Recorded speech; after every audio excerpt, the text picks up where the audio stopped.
Hi everyone. Today I'm talking about a question I get, and that's all about super. And I would say that for most people, super's really is the foundation of most of their retirement investments. In other words, it should dominate their retirement investments, but I want to talk about why. Because often people say, I don't like super. And they're not necessarily talking about super, but the super fund that they've got. So this is really important. If you get this right, you'll save literally millions of dollars over a lifetime. So let's dive in, but firstly, quick disclaimer, everything we're talking about is general advice. You should get advice or do research before you act on anything that we talk about here. So let's ask that question again. Why is super the foundation of retirement planning? So the biggest reason by far is tax. And I'm going to break this down step by step on why super is such a brilliant legal tax structure. So I talked to a lot of people about how it's a tax-free structure that you don't have to go to a dodgy country to set up. There's very few tax-free structures in the world. You can get them in some countries, but you've got to pay lawyers lots of money. And in Australia, we have superannuation, which once you get to retirement, it's absolutely tax-free. Now, there's some other reasons as well. Superannuation is great for asset protection. It's great for estate planning. They're the other two main reasons. I'm going to touch on them, but let's explore a bit about the tax side of super. So it is all about tax. Now, you can get at your superannuation in Australia when you're 60. You've got the choice of whether you take lump sums or pension. We would advise people not to take lump sums unless they've got to pay debt out or they've got a good purpose for it, because you're trying to keep as much money in super as you can because of this tax-free world. So you can access at 60. You do that by starting an income stream. You might have heard people talk about it as super pensions or account-based pensions, but let's just call it an income stream from super. And there's a cap on how much you can take as tax-free pension, and that's up to $2 million.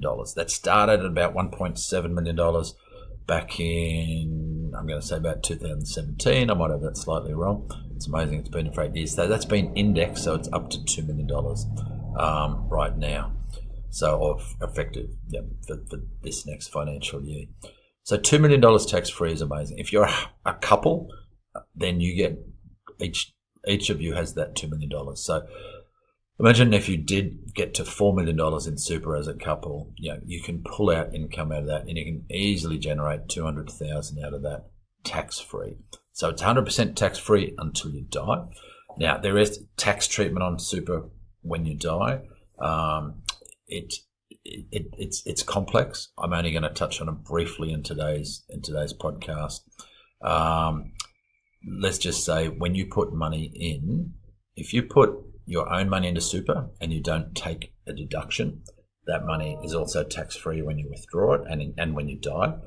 If your employer puts money in, or if you put personal contributions in and you claim a tax deduction, that money is taxable, but it's only taxable when you die. It's not taxable when you're if you pull it out while you're retired, and it's only taxable if you die. And of course, it's only taxable if you die suddenly, because in Australia we don't have any restrictions on pulling money out of superannuation. So if you don't die suddenly, you or your power of attorneys, your family can pull the money out before someone passes. We've had this happen a lot in our practice, and we've educated all our clients to let their kids, particularly their powers of attorney, know that if they get ill or if they start the downhill slide, to let us know, and we can work with the family to get the money out of super and avoid that tax. Now, it's not taxable on death if it goes to your spouse. It is if it goes to non-dependent kids. If it goes to dependent kids, it's not taxable as well. That's all I'm going to cover off on this bit. Watch out for other content we do, or have a chat to accountants, and you can search up stuff if you're worried about that. There's lots of ways you can do in some of our courses and in our content on our membership site. There's much more detailed information on how you can slowly get rid of that taxable bit for most people. So let me address one of the biggest misconceptions about super. And like I said, you would have heard people, you might have even said it yourself, I hate super, I don't like super. Now, what do they mean? Lots of people think that super is an investment. Now, super is not an investment, although you can invest through super. And of course, you do invest through super. Super is a structure. It's not an investment, it's a structure. What do I mean by that? It's a legal structure through which you invest. So super, you should be comparing it to whether you're doing joint investments or whether you're investing in your own name as an individual or whether you're using a trust or a company, etc. So super is a structure. Now, whether you've got a public offer fund or whether you've got a self-managed super fund, you still get to choose the investment strategy. And if you don't like the investment strategies that your fund has, you can roll over to another fund that has more options, including stuff that you prefer, or you can roll over into a self-managed super fund and you can direct that. Look out for other content we're producing about whether you should have a self-managed super fund or not. They're awesome for some people, they're terrible for other people, because it's about the investing. And obviously, if it's not your thing and you might not be good at it, then self-managed super fund is not very wise. So that huge misconception, if you catch yourself saying, I don't like super because they changed the rules or whatever it is, they're all valid conversations, but it's about the structure. But super's this beautiful thing at the moment, and it will stay that way for the most part around tax-free. You would have heard news, lately that if people have more than $3 million in super, they're going to get taxed a bit more. I don't think anyone really has a problem with that, except the people that are going to get taxed a bit more, and even they know that it's kind of coming, because I don't think any of us expect super to be a tax-free vehicle for super wealthy people to avoid paying tax. Someone's got to pay tax. It covers all the roads and all the rest of it. Whether the government does it well or not is a whole other story, but it's important. So super is not an investment but a structure. So let's have a look at the tax on super and why it's so good. And one of the simplest examples I like is a simple investment property, but it could be a share portfolio as well. So let's assume $1 million. Let's assume the property earns 4% of rent each year. And let's assume if it was shares that it also earns 4%. And let's assume they're both going to grow by 4%. So at 4%, it will double every 18 years. Now, let me introduce it to a simple rule called the rule of 72. And this is not a precise calculation, but it's so close that it's used by lots of people, including Warren Buffett. So if you take a return, so in this case we've got 4%, and you divide it into 72, so 72 divided by 4 gives you 18. So that answers the question, how long will it take to double? It'll double in 18 years. If it was a 7% growth, it'll double in 10 years. If it was a 14% growth, double in 5 years, and so on. So the rule of 72, which I learnt years ago and still use it to this day for quick and dirty calculations, and it's extremely close. So in this case, let's say the property doubles and then it doubles again. So someone might have bought this, so 18 years, they might have bought it inside their super fund when they were 50, and it doubles in 18 years, they're 68, doubles again, and they're 86. So in 36 years, that's gone from 1 million to 2 million, that's one double, and from 2 million to 4 million, that's two doubles. So, and you only got to think about property that you've owned in your lifetime. I know my first property cost me $100,000, and I know what it's worth now, and it's along the lines of these sort of numbers. So, $4 million. Okay, if we'd done that outside of super, so if we'd bought the property or bought the share portfolio, doesn't matter what it is, capital gains is all the same. Outside of super, we've got a $3 million gain, which is awesome, except for this thing called capital gains tax. Now, capital gains tax, for the trivia buffs, came in 1985. Paul Keating brought that in, and everyone hated it at the time, but it did allow for massive tax reform in Australia, which was actually a good thing. So outside of super, $3 million gain, 1.5 million of that will be accessible. So that means you include 1.5 million in tax return, and assuming that was just one person, that would be tax of 671,000.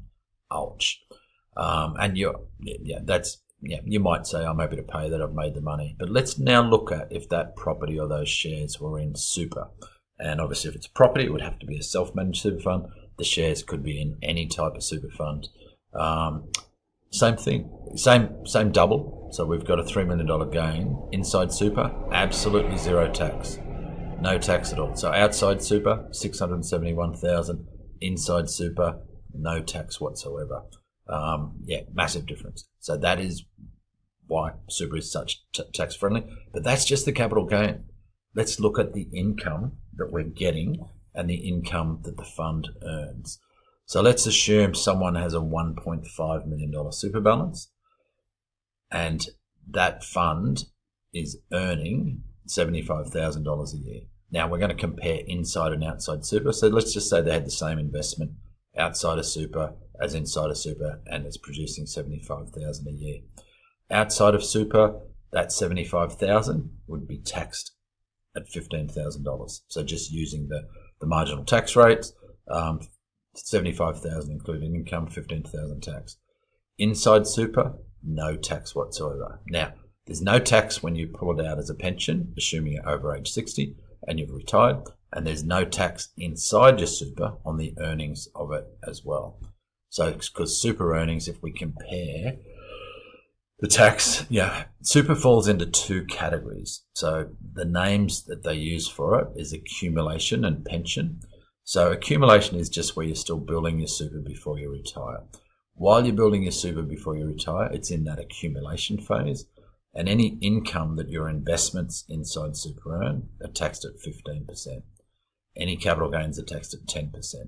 As soon as you go to the pension phase, that means you're over 60 and retired, then both those numbers go to zero.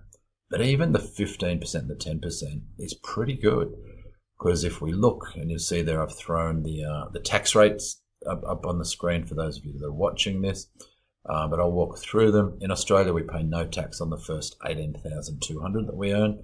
Then up from $18,200 to $45,000, we pay tax at 16% plus 2% Medicare levy, so call that 18%. From $45,000 to $135,000, we're paying tax at 32%, including the Medicare levy. For $135,000 to $190,000, we're paying tax at 39%, including the 2% Medicare levy. And above $190,000, we're paying tax at 45 cents plus the 2% Medicare levy, so 47 cents.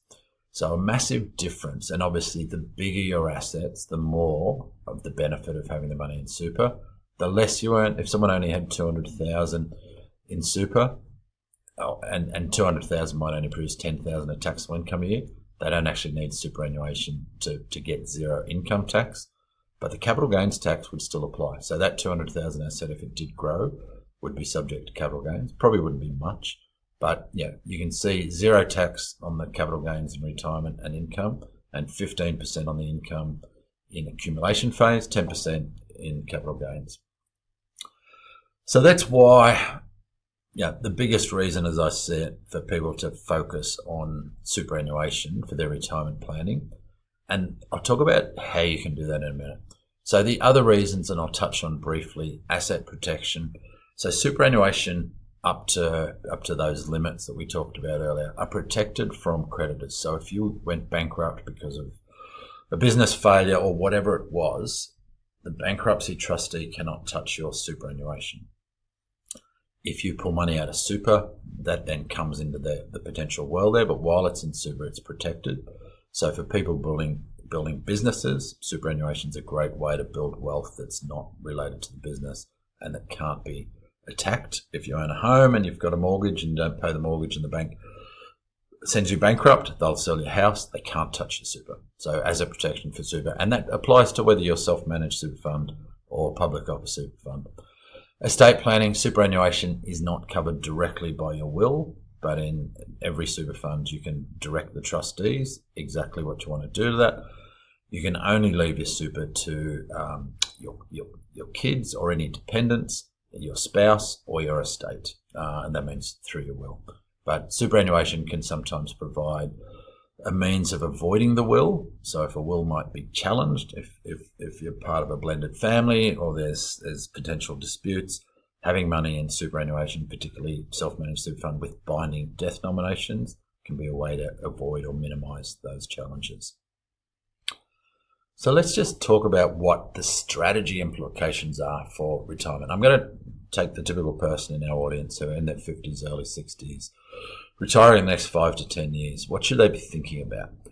So you're trying to think about having most of your investments in super by retirement or just after retirement. Now, once again, you might say, oh, I don't like my super.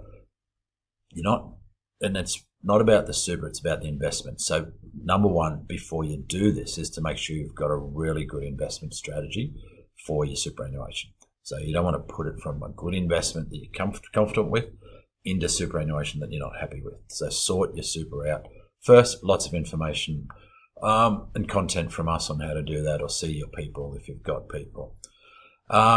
If you are going to be selling assets to put into super, and we often see people sell investment properties as they approach retirement to build up their super. Sometimes we'll talk about deferring that till after they're retired.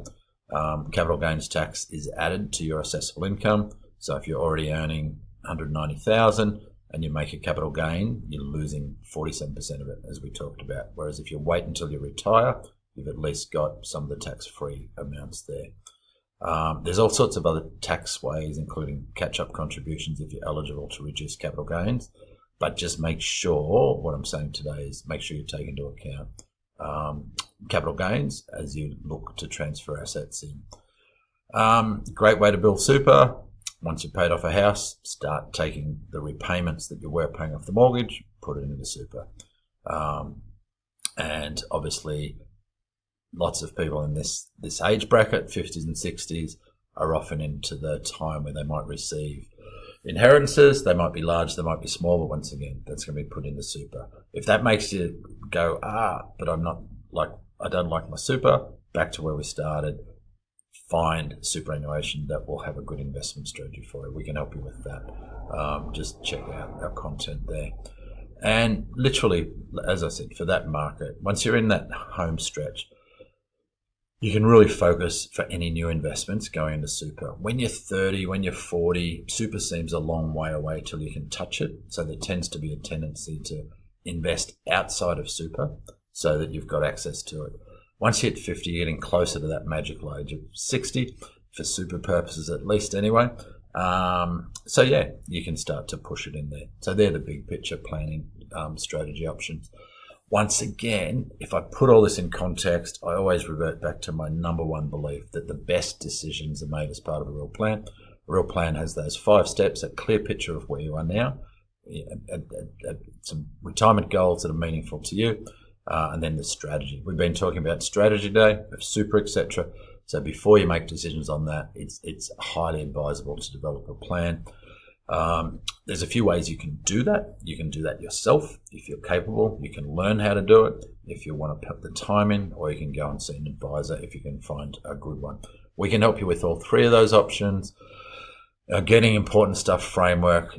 Actually, for those of you that are watching this as a video, for those of you that aren't watching, you can find this on our website. So, but basically it says if you want to do stuff yourself, but you don't know what to do, you need to learn. You can learn from our podcasts, our courses, and other materials that we do. And then once you're confident, you can put that together. Once again, you've got to get to the point. This is not advice that you can do it yourself, or that you should do it yourself. But for some people, if they learn it, they can do a good job of it. Some of you might say, wow, this is all really interesting, but I don't want to do it myself. I want someone to do it all for me. So yeah, on our website, you can we have a Find Me an Advisor. So that's where we introduce people to advisors that share our values and processes of real financial planning. Website, runwaytoretirement.com.au. So until next time, enjoy the content, and I'll talk soon.